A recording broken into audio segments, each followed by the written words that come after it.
I'll be talking on gonioscopy versus imaging. My talk will basically be a compilation and a combination of all that has been discussed till now, but mainly focusing on the component of angle closure glaucoma. So in angle closure glaucoma, what would I prefer, a gonioscopy or an imaging technique? Angle closure glaucoma is now emerging as a leading cause of blindness worldwide. And because of the acute and severe rise in IOP that it causes, it is more blinding than the primary open angle glaucoma. And it is responsible for most of the glaucoma blindness that is seen in Asia. Because of the same reason, it is very important to diagnose it much earlier than primary open angle glaucomas because of the blindness that it causes. And as is the theme of this session, we have a lot of tools which are important for diagnosis. We have to take the applanation tone of attention, we have to see the discs, we have to see the fields, we do imaging. And if that is all not enough to create a dilemma, just for the angle assessment itself, we have so many tools in hand with us. We have the gonioscopy, ASOCT, UBM, and also the other newer techniques that were just mentioned. And if we see, we would all agree that yes, man has moved from man himself to machine and technology and software. And so perhaps many of us would be saying, oh, let's skip gonioscopy and move on with the software-based technology. It gives so much information. And even we sitting here right now, we have moved on from a physical conference to a virtual software and Wi-Fi based technology.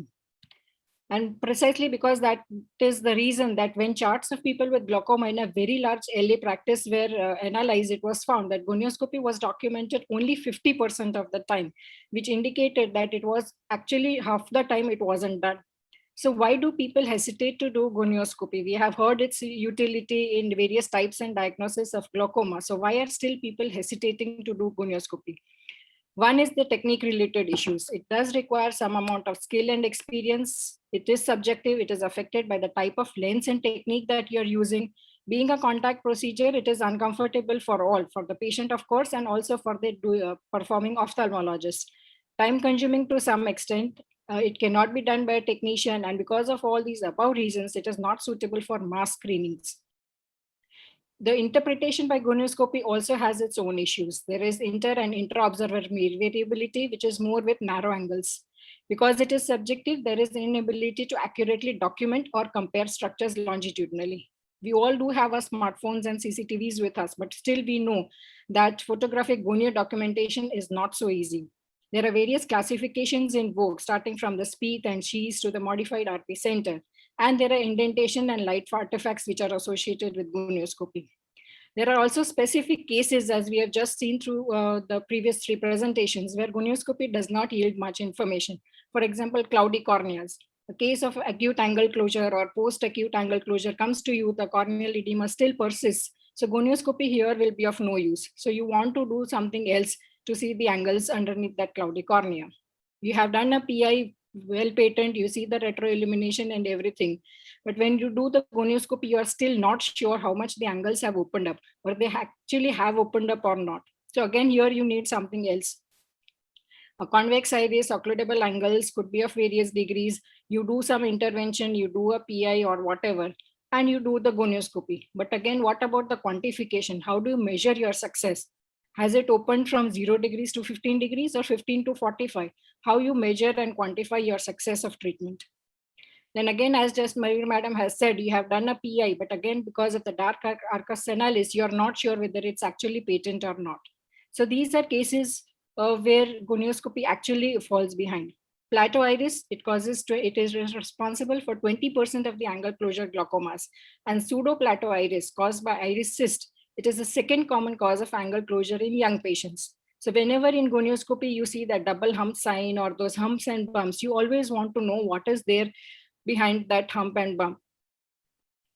And that is where these imaging techniques come into play, which give you more information. ASOCT, we have already heard from Madam.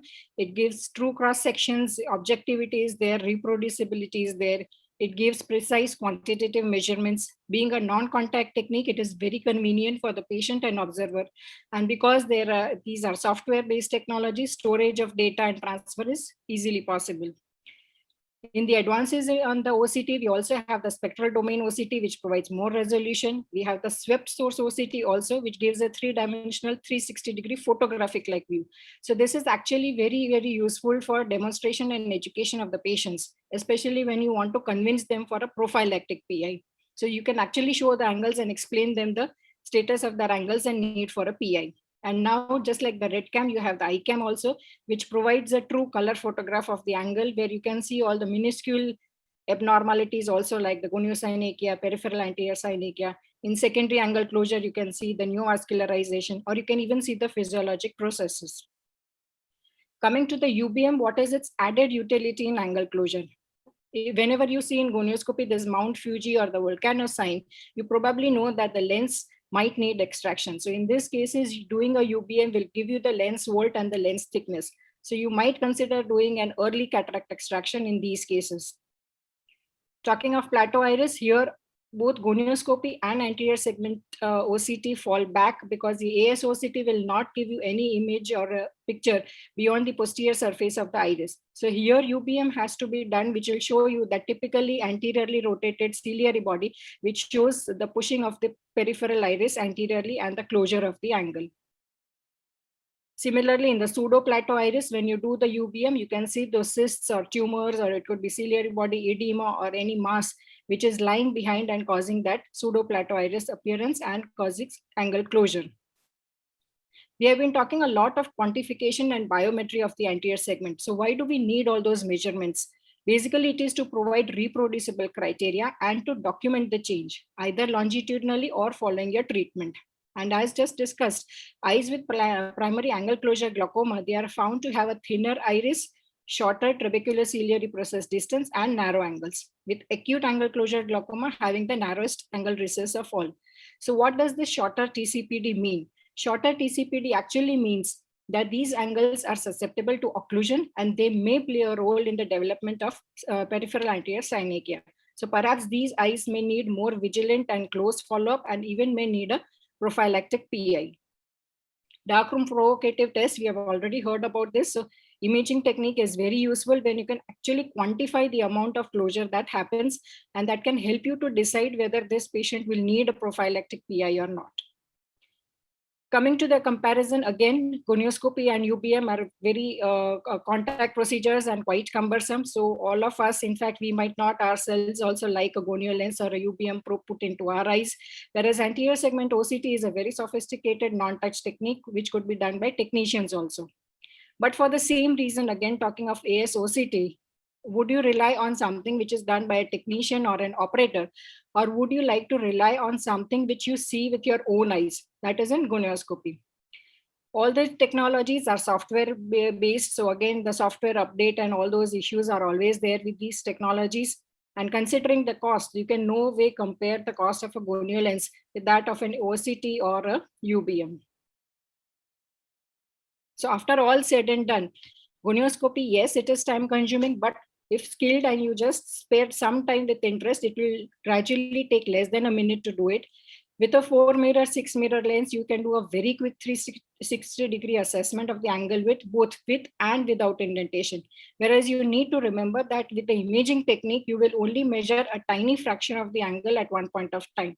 And all those subtle findings, which are very important for diagnosis and classification of PACD, that is goniosynechia, PAS, TM pigmentation, all those are seen only in gonioscopy, not in the imaging techniques. And in secondary angle closure also, presence of neovascularization can be done with gonioscopy.